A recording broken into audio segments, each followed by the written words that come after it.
Okay, we're ready to go. Okay. Welcome to the Tuesday, December 8th, 2020 Montgomery County Commission meeting.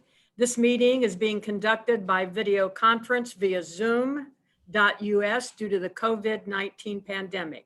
This meeting will be live streamed on the county's Facebook page at Montgomery County, will be available on local public access television, DATV, and will be posted on the county's website at www.mcohio.org per guidelines approved by House Bill 197 and extended by House Bill 404. Madam Clerk. Commissioner Rice, Here. Commissioner Lieberman, Here. Commissioner Dodge. Here. Okay, first up, we have Michael Colbert, who's going to give us the presentation of the proposed 2021 budget. Michael? Thank you, Commissioners. Let me get the screen sharing operation going here.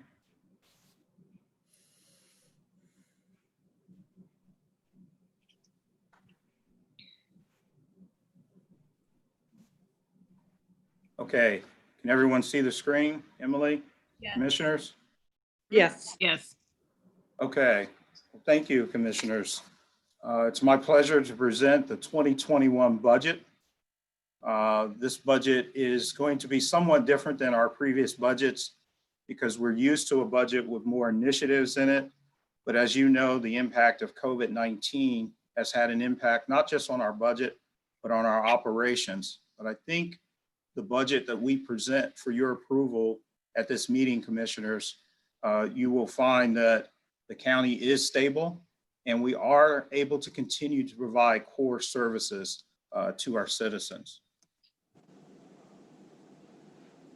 This budget is in 5 parts. So we broke this in 5 parts. And what's really new for this year, Commissioners, is part 1, which is the impact of the COVID-19 pandemic. In part 2, we'll go over the calendar year budget. In part 3, we'll discuss the personnel overview. In part 4, we'll discuss the general fund budget, which is our main operating budget. And then part 5, we'll go through our fund allocations. Now, as we enter our fund allocations, we'll also talk about key areas such as sales tax and the human services levy. So first off, Commissioners, I want to go over the impact of the COVID-19 pandemic. We added this part this year because we felt like this is taking such an impact on our public and on our county that we really wanted to show the public how the county has continued to provide services and what the impact of those services was on the county. So the first thing in COVID-19 is we looked at really March, when this really hit hard, of 2020, is county operations continue to go on. And this is critically important, and our hats are off to our employees who really put their heart out to make this happen. The county always has to be here. We were here for our citizens last year doing the tornadoes, and our operations have to continue to go on. When you look at these photographs, you see to the top, our JFS operations, they continue to go on with increasing caseloads. We had increased caseloads, especially in the areas of food assistance and Medicaid. When you look at the middle, you see the Animal Resource Center. We were one of the only kennels open through in 2020 during the pandemic. When you look to the top right, you see our emergency management and risk and safety team. Montgomery County, unbeknownst to a lot of people, managed the strategic reserve on behalf of the state and federal government, of which PPE was deployed through the community. And then on the bottom, you see our solid waste team. Once the stay-at-home order was implemented, a lot of people were cleaning out their garages, cleaning out their houses, and we saw our tonnage to our central transfer station, which brings in trash to the entire county. We saw our overall tonnage go up by almost 1/3. So all of these teams, including our men and women in Stillwater, who are taking care of about a little bit more than 90 of our most vulnerable citizens, across the county, the support offices in facilities, and in safety that made sure everyone was safe. Our county employees showed up and they did their jobs admirably, and we are very thankful for that.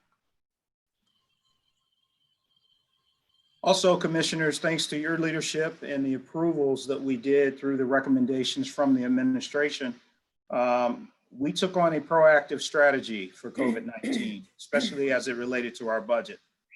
The first thing we did is implemented $29 million worth of budget cuts in 2020. We implemented a hiring freeze so that based on the reductions we did, we had no layoffs and no furloughs. This was key because our human capital is our most valuable capital, and we needed our employees to be here. Additionally, we deferred several capital projects, renovations and modernization on the jail and the county courthouse. And then also we deferred our EDGE program and our micro enterprise grant program. Now, as Montgomery County was one of the 5 governments that received, based on population, direct dollars from the Treasury, once we knew we were going to get these dollars, we created the Office of CARES Act to distribute $92.8 million throughout the community. We did this in areas that was based on the guidance. So the federal government dictated the guidance. We couldn't use these dollars for revenue backfill. We had to use these dollars for COVID-related expenses to reimburse either businesses or non-for-profits. The guidance dictated how we chopped up the budget, and we based that on the different communications that we got either directly from Treasury or from the state. So to start, we created an internal reimbursement for our own CARES Act expenditures of $8.7 million. We created a program for agriculture for our farmers of $7 million. Healthcare, $5 million. Education and education related, such as Montgomery County ESC, $24 million. Small business grants, $15 million. Non-for-profits, $20 million. And housing and utilities at $13 million. Moving commissioners into the calendar year budget. The 2021 calendar year budget, expenses by program, as proposed to you today, is $897.5 million. This is broken into about 6 different categories in this presentation. The first is environmental services and public works, which includes our water, sewer, and our solid waste at $143 million. Social services, which is the largest piece of the pie, which includes our JFS operations, our human services planning and delivery, our developmental disabilities, our ADAMIS board, public health, children's services. It comes in at $410 million. Community and economic development includes our EDGE, our building regulations, our micro enterprise program at $9.9 million. Governance and debt facilities, our auditor, our treasurer at $145.9 million. And judicial and law enforcement, the sheriff's, the court, prosecutor, our child support enforcement agency at $188.3 million.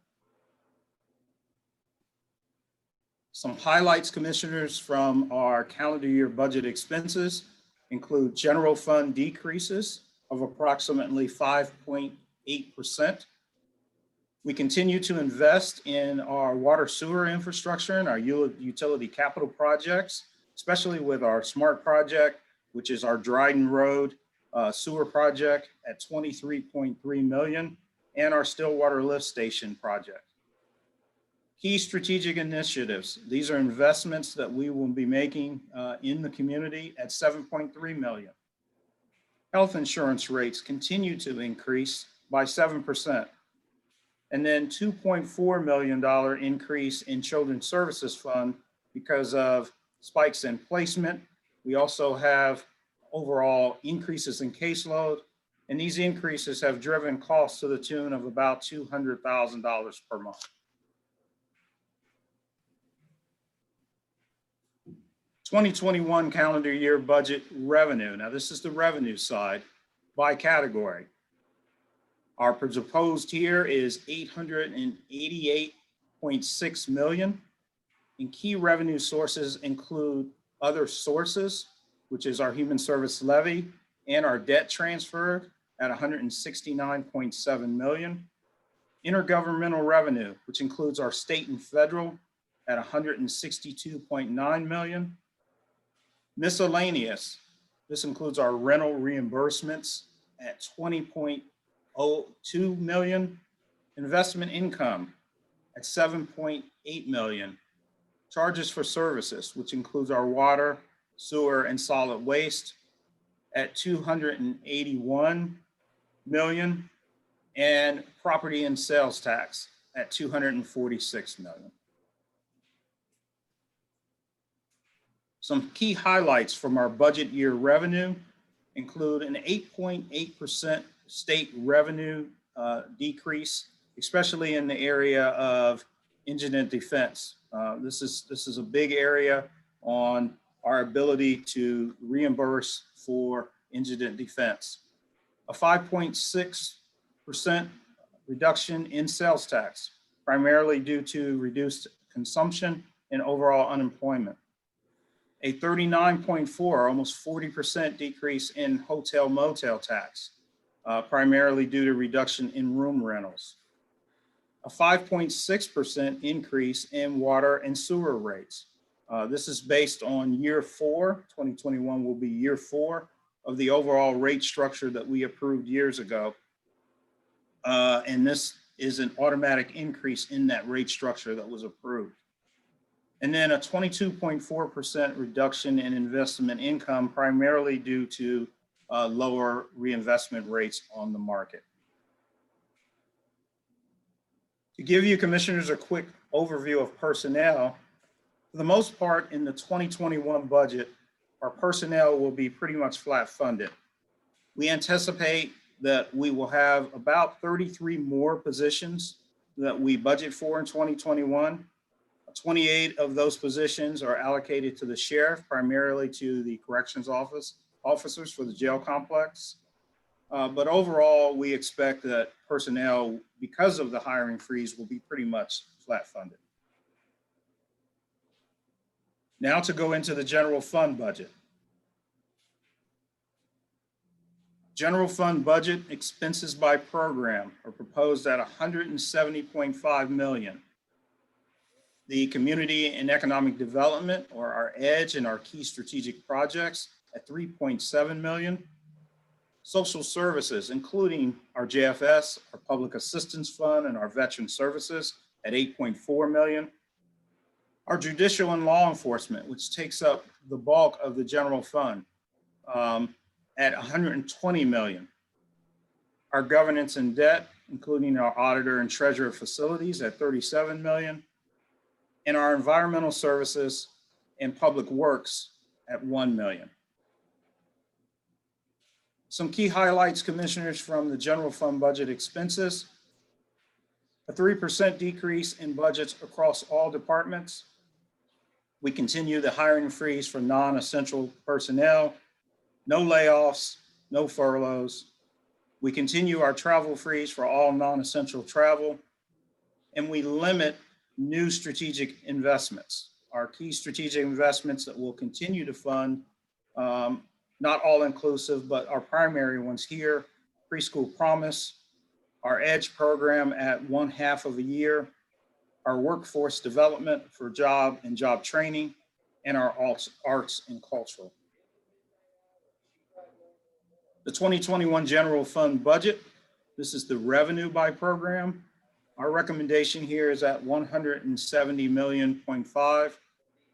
Our key highlights and programs in revenue include charges for services at $17 million. Taxes, including sales tax, property transfers at $113 million. Miscellaneous, our courts and fines and forfeitures at $1.5 million. Investment income at $7.4 million. And then other, including our human services levy transfers, our 4D, which is child support contracts, at $10 million, and then intergovernmental at $20.7 million. Some key highlights, commissioners, from our general fund revenue. Sales tax revenue estimated to decrease at 5.6%. We talked about investment income estimated to also decrease by 22%. The criminal justice charges for services we expect to decrease by 11%. And our local government fund distributions to the county will decrease by right around $1 million. The next slide, commissioners, illustrates our sales tax history. And this goes all the way back to 2017 and 18, where we saw the downward trend in our managed care Medicaid tax loss. In 2019, we started to see the upward impact of the new sales tax, 0.25% sales tax initiative. And then in 20, although we did go based on our estimates, we do believe we'll land at about 101 million. We are far below where we thought we would land in 2020 as our sales tax initiative continued to go up. We estimate that in 21, our sales tax will estimate at about 95.6 million. So how does the county spend the calendar year budget? And these are the fund allocations. So when you chop it up into the programs, what does this budget proposed, commissioners, look like? So first, we'll start with social services. Social services at a budget proposed at 410 million, with 138 million in human services planning and development. These are primarily our levy drivers, commissioner, that allow us to do community programs such as the Community Overdose Action Team, our reentry program, our food policy, our infant mortality, our homeless solutions. These are all programs, commissioners, that each and every one of you champion to help our community be better and to also leverage state and federal dollars to improve in these areas. 145.3 million for job and family services. This includes adoption, foster care, child support, Medicaid, and our supplemental nutrition assistance program, or SNAP, or what a lot of people know as food stamps. 47.5 million for the Board of Developmental Disabilities Services. 35.5 million for alcohol, drug addiction, and mental health services. 20.7 million for Stillwater Center, which is our immediate care facility for about a little more than 90 of our residents that are the hardest to serve. 10.2 million for business services. This is for our workforce, our economic development, our job training for our adults and our youth. 6.1 million for our non-departmental. This includes our public assistance, preschool promise, workforce, and public defender. 4.7 million for facilities and 2.3 million for Veteran Services Commission. The impact of the Human Services Levy is huge, Commissioner. It is huge to our community, and it is our ability to draw in state and federal dollars is predicated on our ability to have local match. More than 50,000 of our citizens receive direct services, and everyone in our community is served indirectly through community-wide programs to improve public health and the community's well-being. If you look across this visual, public health, developmental disabilities, children's services, our homeless system, infant mortality, Stillwater, Adamus, our food equity, all of these are funded and benefit from our Human Services Levy. This illustration, Commissioner, shows the real impact of the levy. Human Services Levy funding of 135.1 million helps us secure a total budget of 226.3 million for a variety of community-based human services needs outlined below. You see here our Stillwater, our juvenile court, hospitals, 11.5 million. Our seniors, area agency on aging, legal aid, 9.9 million. Our Board of Developmental Disabilities, 29 million. Public health, 17 million. Our community fund, 12.4 million. Children's services, 30.8 million. And the Adamus Board, 24 million. The illustration to the right, Commissioner, shows you the map of Montgomery County. And what you see here is while 41% of levy allocations, levy impact is within the core city of Dayton, the remaining 59% is outside of the city of Dayton. So everyone in the surrounding areas benefits from the levy. Going on to judicial and law enforcement. Proposed budget here, Commissioners, of $188.3 million. $60.9 million for our sheriff's office. This includes our sheriff and jail operations. $24 million for juvenile court. That includes our Nicholas Residential Treatment Center. $16.2 million for non-departmental, including our security, our jail improvements, and our regional dispatch system. $15.9 million for job and family services, including our child support enforcement agency. Judicial and law enforcement continued. $13.4 million for the Common Police Court, our general division, which is embarking on a major project now, which is court security. $11.9 million for our county prosecutor, who is leading the effort in the opiate litigation. $9.6 million for the clerk of courts, who is leading the effort in our e-filing countywide system. $6.6 million for our coroner, who is invested in new scanning technology and equipment to modernize both our crime lab and our coroner operations. And $29.8 million for miscellaneous for our public defender, our crime lab, and our courts. Under governance and debt, our proposed commissioner here is $145.9 million.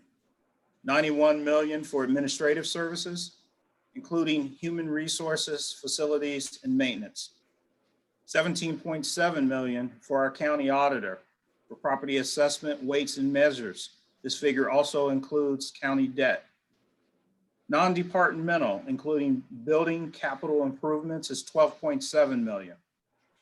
$5.2 million for our county treasurer, including fiduciary collections, new payments, process service investments. Governance and debt continued. $3.7 million for data processing, including software technology and our network. $3.5 million for the Board of Elections, including all of our new voting machines and voting machine technology.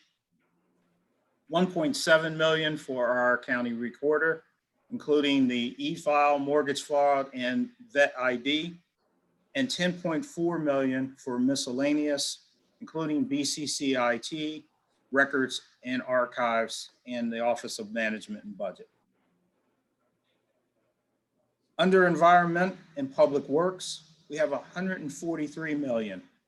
$125.6 million environmental services includes our water, our sewer services, our solid waste district. $16.4 million for our county engineer, including roads, bridges, and maps. Our county engineer, Paul Gruner's done a fantastic job of building these latest bridges, finished the Kiowee Street Bridge. He's now working on the 3rd Street Bridge. And we want to thank Paul for the work that he's been doing to enhance our roads and bridges across the county. $700,000 for soil and water conservation, including stormwater and ditch maintenance. And $400,000 for our non-departmental, including our emergency management system. And that picture, Commissioner, is our emergency management operations system. That is our center where we worked to deploy resources, especially during the tornado and through COVID. Under community and economic development, our proposed commissioner is $9.9 million, including $2.2 million for non-departmental. This is for the EDGE, the arts and culture. $4.9 million for business services, including workforce and economic development. You see a picture there, Commissioner, of our truck driving school out in Trotwood. $2 million for the Office of Budget Management to maintain and manage our hotel, motel, and tax administration.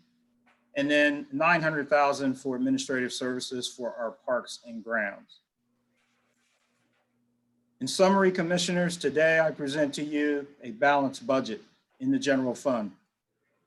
I present to you that we maintain our cash reserves at 20% plus and our low debt and high credit ratings.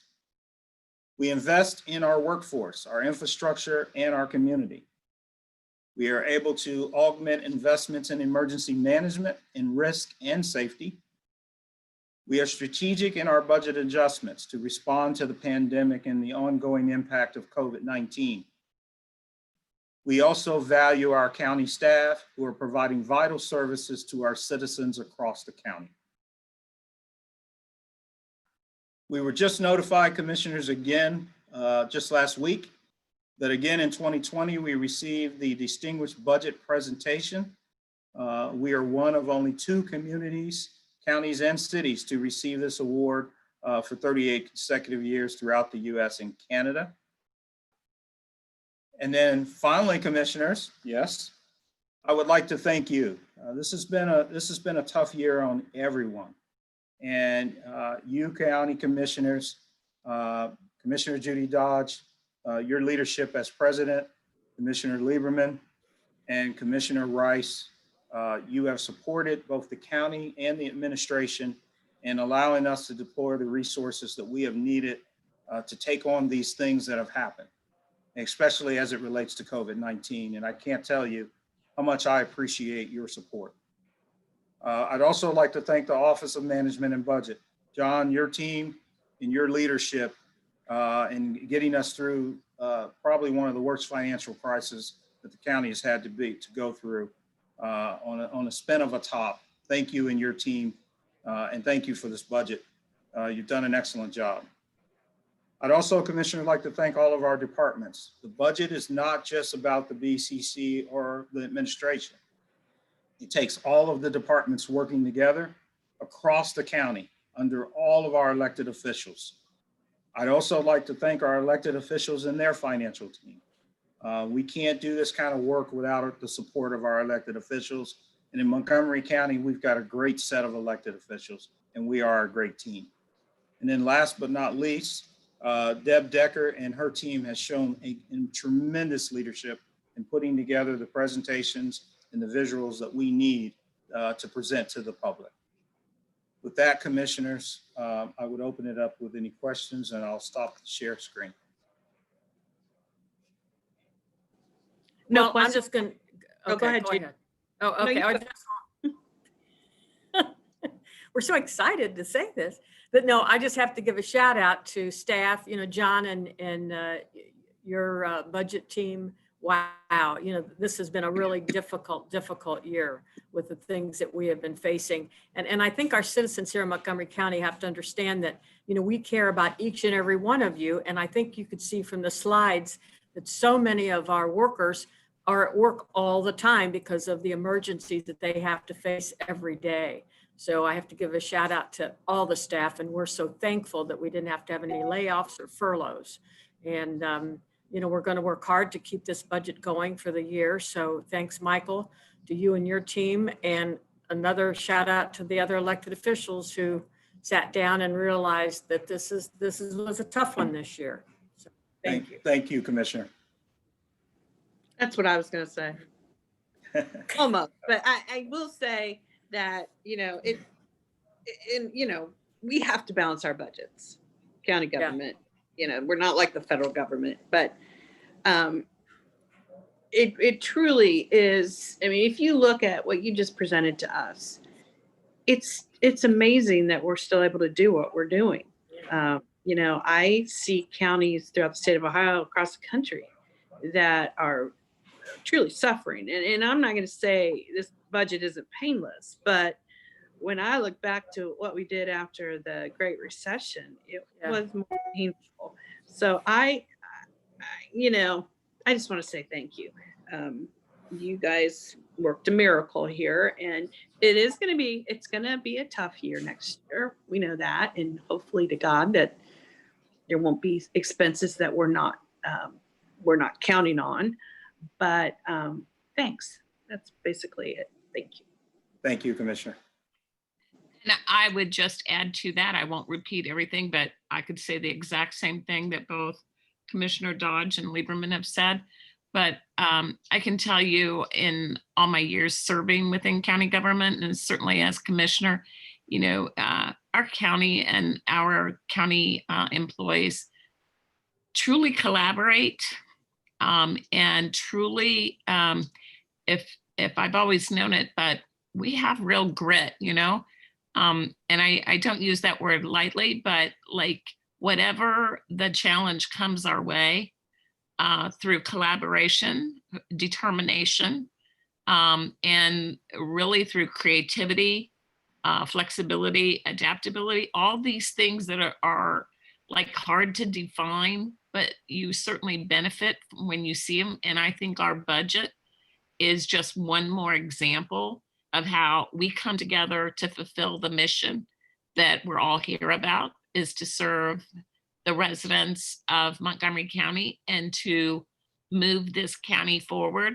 No matter what happens, we will find a way to do to the best of our ability the needs of this community and to make the right investments for the future. So everybody's important in this whole process, but a special thank you to, you know, John and your team. And I know you work with everybody across the county, so everyone should share in this today. So I just add to it, to your comments. Thank you, thank you, thank you. Thank you, commissioners, and thank you for your leadership. We really appreciate it. County Engineer, Paul. Good afternoon, Commissioners, Administrator, ladies and gentlemen online. We have a number of items today to present to you for approval. The first is Resolution 20-1531 to authorize an agreement with LJB Inc. for professional engineering services for the Airway Road Bridge Replacement Project in the city of Riverside at a cost not to exceed $135,714 through June 30th of 2023. 1532 is to advertise for the asphalt concrete resurfacing program countywide at an estimated cost of $2,600,000. 1533 is to authorize that certain streets located in the trails of Saddle Creek, Section 10, are satisfactory for placement in the Washington Township road system for maintenance. To release the subdivider's contract and reduce the existing cash bond to the total of the 10% maintenance and sidewalk bonds. Then we also have several more streets that are satisfactory for placement in the Washington Township road system for maintenance. Release the subdivider's contract, the performance bond, and or the letter of credit, and accept 10% maintenance bonds and or sidewalk cash bonds. 1534 is to Washington Trace Section 11, 1535 for Washington Trace Section 12, and 1536 for Washington Trace Section 13. We didn't hear you. I know. I move for approval. I second that. All those in favor? Aye. Juvenile Court. Thank you, commissioners. Under juvenile court, we have resolution 1537, authorizing an agreement with the city of Dayton to provide mediation services for youth in an amount not to exceed $45,000 through December 31st, 2021. I move to approve. Second. All those in favor? Aye. Monday Community Correctional Institution.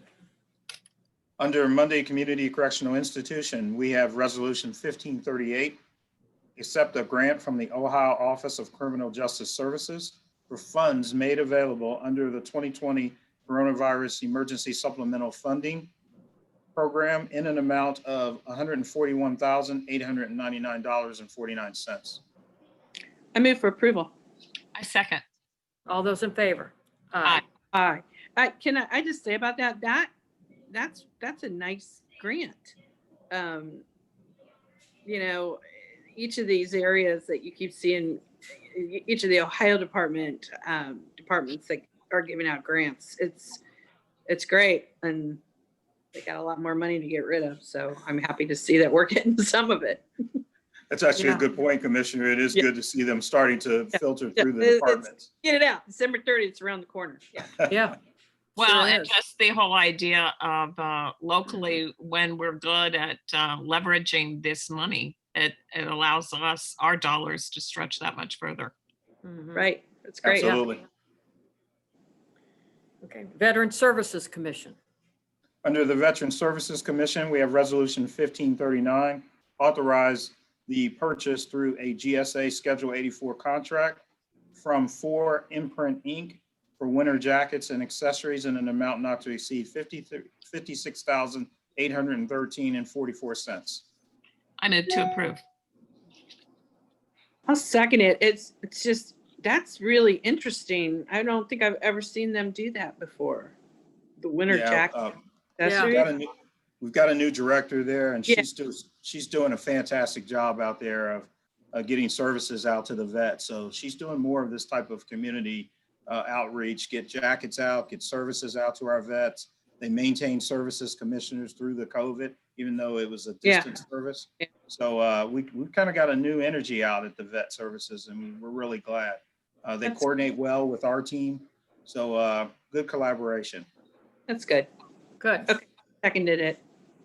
All those in favor? Aye. County Administrator. Under the County Administrator Commissioners, we have approval of the minutes of the meetings on December 1st, 2020, Resolution 1540, approval of bills, and that list is available in the clerk's office. I move for approval. I second. All those in favor? Aye. Administrative Services, Tyler. Good afternoon, Commissioners. We have a variety of resolutions for your consideration today. Beginning with Resolution 1541, this is the approval of personnel actions. This list is available in the clerk's office.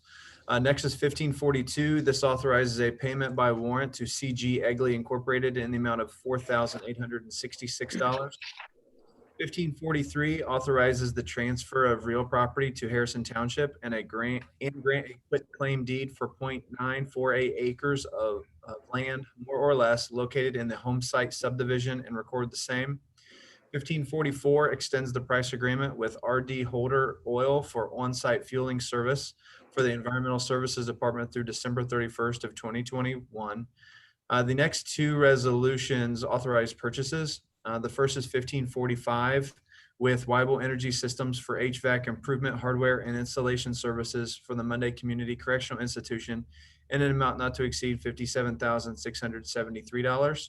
And 1546 is with J&K Communications Incorporated for SCADA radios and equipment for the Environmental Services Department in an amount not to exceed $170,915.95. And the last two resolutions are authorized change orders for the Coroner Crime Lab new X-ray installation project due to changes in the scope of work, some related to unforeseen work conditions and others for additional work. The first is 1547 with Archon Builders Incorporated, general contractor, by increasing the original amount by $21,725 for a revised total of $131,340. And 1548 with Saturn Electric Incorporated, electrical contractor, by increasing the original amount by $23,441 for a revised total of $58,291. I move to approve. Second. All those in favor? Aye. Okay, we got a third aye there. Environmental Services. Matt. Good afternoon, Commissioners. We have two resolutions for your consideration this afternoon. First is 1549, amend the agreement with Lithco Restoration Technologies for the Eastern Regional Water Reclamation Facility Concrete Rehabilitation Phase 1 and 2 by adding $80,587.26 to the original amount for a revised total of $677,952.26 and extending the term of the agreement through March 31st, 2021. In Resolution 1550, extend the lease agreement with Stiver Farms for a 140-acre land lease through December 31st, 2021. I move for approval. I second. All those in favor? Aye. OMB, John, you're on. I'm on. Yes, I have resolution 1551 to exempt all calendar year 2021 Montgomery County purchases of $1,000 or less from the requirement of ORC 5705.41 D1 that a certificate of the fiscal officer be attached to any contract or order involving expenditure of money as permitted under 5705.41 D2. And I would also like to extend my thanks as well to the elected officials and agencies that certainly cooperated and collaborated in this budget. Wasn't what we were expecting to do a year ago, but this community, certainly with the elected officials and agencies, come together to support a great budget here. So with that, 1552 to approve the 2021 permanent appropriation of $897,587,213 for all county offices and agencies appropriated on a calendar year basis. I would also like to enter into the record the September and October financial reports. I move for approval. I second. All those in favor? Aye. Aye. Okay, thanks, everybody. Okay, Human Services, Tom. Thank you. Under Human Services Planning and Development, Resolution 1553 will adopt recommendations of the Human Services Levy Council regarding levy agency and program allocations for 2020 and 2021. And we also need to amend two agreements.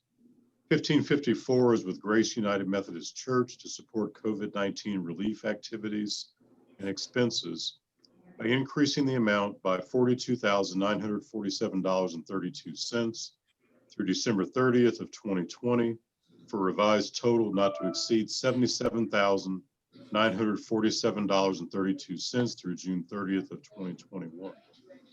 And 1555 is with St. Vincent de Paul for emergency shelter diversion services in an amount not to exceed $65,643 of fiscal year 2019 emergency solutions grant funds by extending the term of the agreement through December 31st of 2021. And then under Stillwater Center, 1556 will authorize an agreement with Dr. Amita R. Patel, doing business as the Institute for Psychiatric Education for Psychiatric Services and Consultations in an amount not to exceed $15,600 through December 31st of 2021. I move for approval. Second. All those in favor? Aye. Thank you. Commissioners, I'd like to just convey my thanks to the work that the Human Services Levy Council has been doing to assist with COVID services, the work that Tom and Jerry and their team have been doing, and also that Michelle Pierce-Mobley, she's just got a challenge out there, I'm gonna tell you. And with all of this COVID, her and her team have managed this just like a champ. I mean, it's just amazing. They have been the defense for the people that we serve at Stillwater. So I just wanted to let them know how much we appreciate it. And Tom, thank you on the levy pieces. Thank you, and thank all of you for your support as we try to maneuver through all of these things in the community. Thank you. Okay, thank you. Business Services, Chris, you've been quiet. Well, I'm here. I have three resolutions for you and one late item. Under Business Services, 1557, authorizing small business grant agreements with various local businesses through December 30th, 2020. 1558, amend the agreement with Home Ownership Center of Greater Dayton for the Mortgage Assistance Program for households impacted by COVID-19 by decreasing the original amount by $3,191,977.20 for a revised total of $1,808,022.80 and terminating the agreement. Under Workforce, 1559, authorizing an agreement with Miami Valley Career Technology Center and VCTC for basic skills computer lab services in an amount not to exceed $50,000 through June 30th, 2021 with option to extend. And our late item under Business Services 1561, amend the agreement with veterans, provide utility assistance to households impacted by COVID-19 by terminating the agreement as the program has concluded. I move Move for, to approve. I second. All those in favor? aye. Aye. Okay. Under County Commissioners 20-1560, appoint Janet Pizant, Dr. Susan Komorowski, and Dr. Stephen B. Fortson to serve on the Montgomery County Developmental Disability Service Board through December 31st, 2024. I move for approval. Second, All those in favor? Aye. Aye. Okay, comments by County Administrator. I'll just add, Commissioner, real briefly that, again, I just want to thank you for your support and thank the team so that we could get the budget done. And now we look forward to 2021. And hopefully we can get out of 2021 and get this COVID and this vaccine implemented. And, people can really look forward to something more positive in their lives. I think everyone is drained by this. And I know we brought the budget in really on a reduced level, but we think we're going to be in a great position.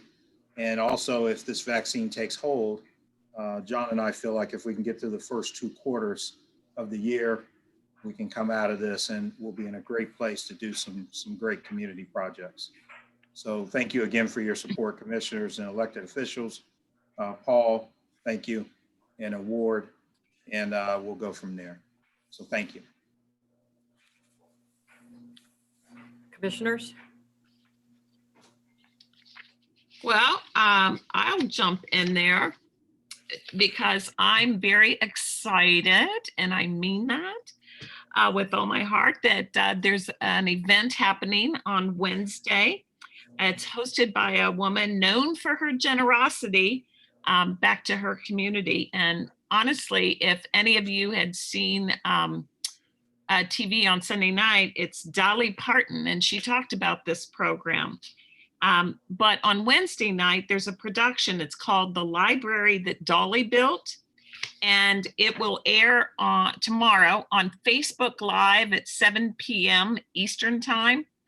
And our local branch of the Montgomery County Imagination Library has teamed up with, for this, with the Dollywood Foundation to present this viewing. So everybody can go on and watch it. And I suggest that you do. Dolly talked about on Sunday night, she talked about her father was unable to read and couldn't do any math or anything. He was totally illiterate, but he was the smartest man she ever knew. And that he was thrilled when she started this to try to bring books to children, and started out opening just in her county, but expanded across Tennessee. It took off. Once people hear about it, they get excited. And now it is not only across the country, but around the world. So they are celebrating that they have distributed, I think, their 150 millionth book, 150 millionth book. And we started our program here locally just a year ago. We all have great partners in that whole program, Children's Medical Center and all Dayton Children's and all kinds of great partnerships. But in our first year, which I think it's just about any day, we now have over 11,000 children in Montgomery County enrolled, which is, I think there's about 33,000 children 0 to 5 in this county. So we have a third of them enrolled. We want to double it in the coming year. And I think 1,000 have even graduated. So everything about this is just, if you want something to bring you warm and fuzzies to your heart, you need to watch this documentary tomorrow night at 7. And Dolly will be on afterwards to actually take questions. And so I am definitely planning to attend. And if we have so much bad news around anymore, I think this would be a great thing to check out and get a warm fuzzy and make your heart glow.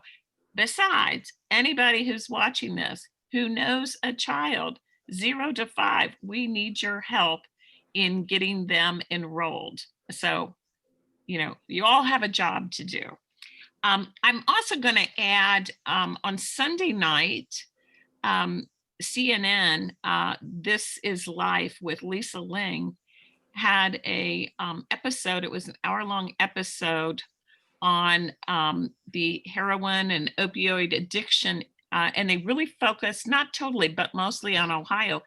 And our Montgomery County Family Treatment Court was actually highlighted, and some of the clients in Bridget's path, and it was just a wonderful episode. I think that Lisa Ling and her crew did a pretty good job of really personalizing the story of so many families and children impacted by the opioid crisis. Obviously, it's been terrible here, but this is not just an Ohio problem. So if you haven't seen it, I would highly suggest you go there. And a huge thanks, Tom, you alerted us to this, Tom Kelly. Please share my deepest gratitude. I think anyone who watches it will be so supportive of the approach that Montgomery County and that whole family treatment.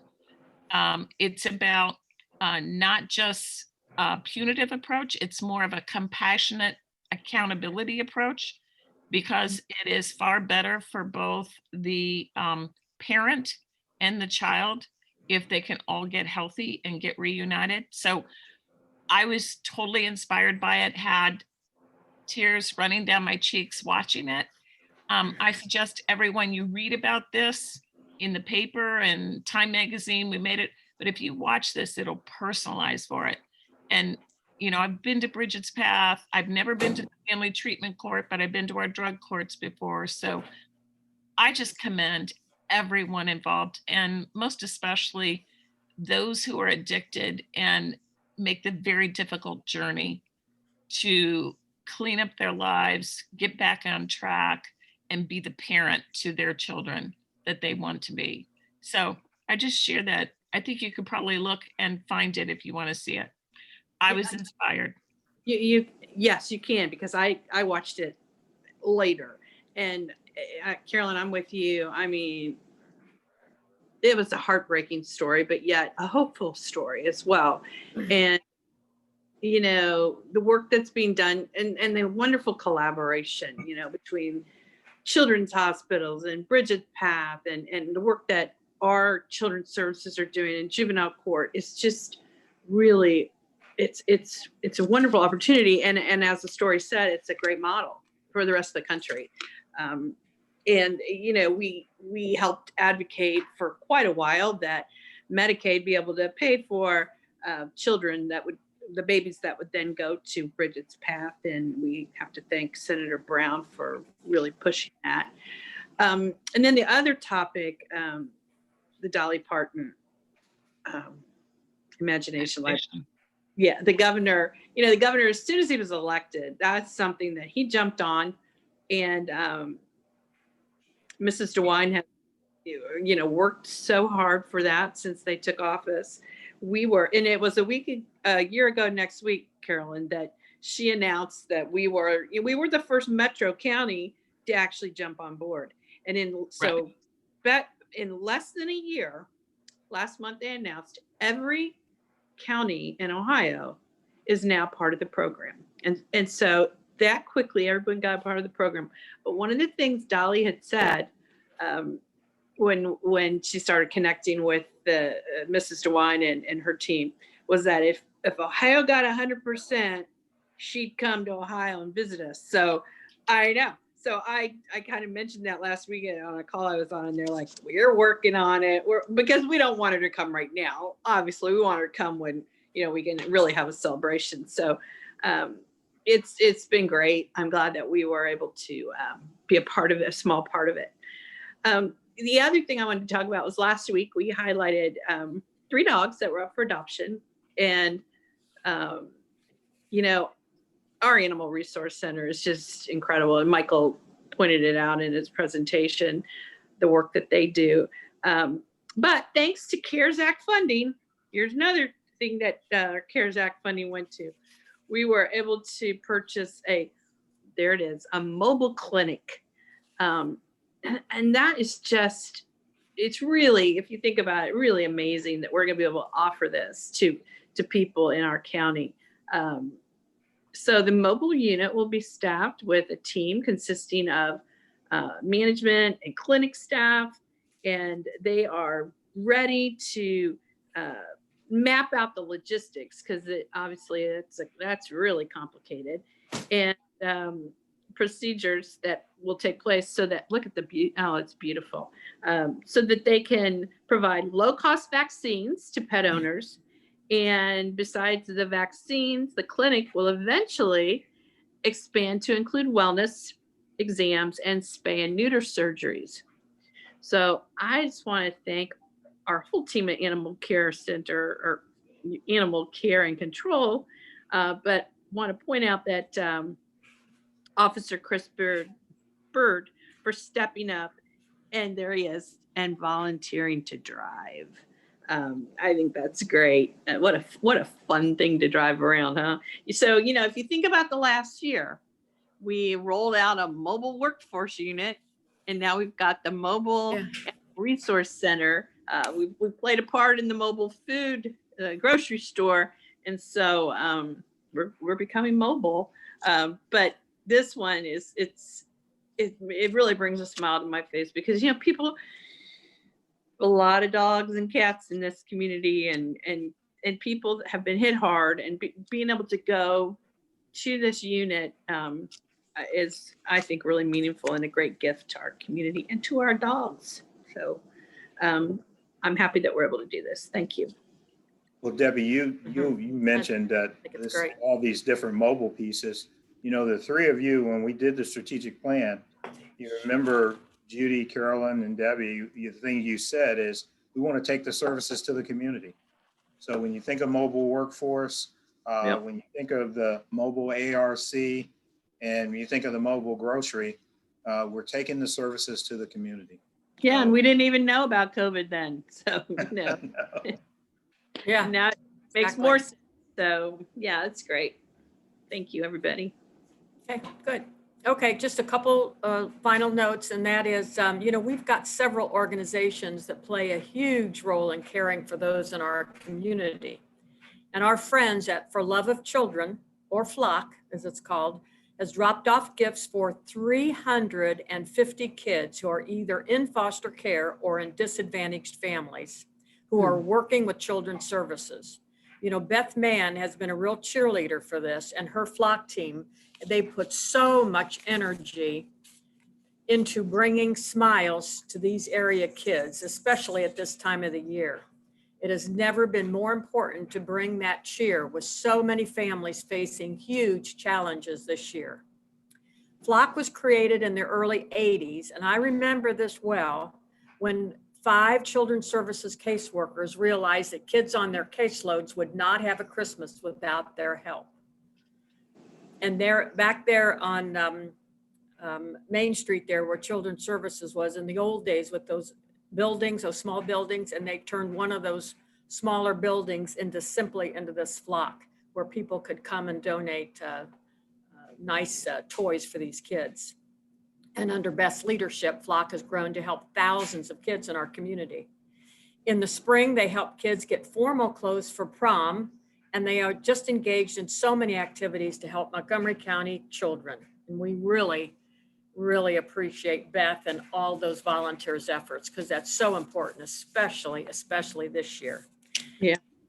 Yep. And also now, I'm so excited about this, that if you live in zip code 45417, 45426, or 45403, any of those three, guess what? You can receive free delivery every Monday and Thursday in December when you purchase your groceries from Dot's Market.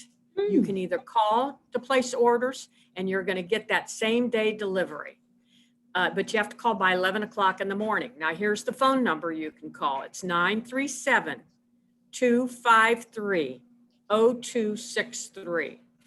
That's 937-253-0263. Or you can email them at, this is all one word, homedelivery@dotsmarket.com. homedelivery@dotsmarket.com. And they also have a website, dotsmarket.com. You know, this project is in partnership with the Food Equity Coalition, Produce Perks, and Dots Market, and made possible by the CARES Act funding. Now, it's going to expire at the end of the year, so you just have a couple weeks, and we're going to do everything that we can and research different funding options to keep it going in 2021. So I'm very excited. Remember, it's those 3 zip codes, 4541726 and 45403. So it's a wonderful opportunity for a lot of those families in that area. And it's So I couldn't be more great excited. to support a local market like that, like Dots. Oh, Dots Market. They've been around a long time. They're great. They stepped forward. So thank you. Thank you. Thank you. And again, come on, guys, wear your mask. Unless you're living in a cave, you know that the virus is just going crazy here. So please, please wear your mask, wash your hands, stay socially distanced from people. So our next meeting is going to be, can you believe this, December 15th? December 15th at 1:30. I move to adjourn. Second. All those in favor? Aye. Aye. Aye.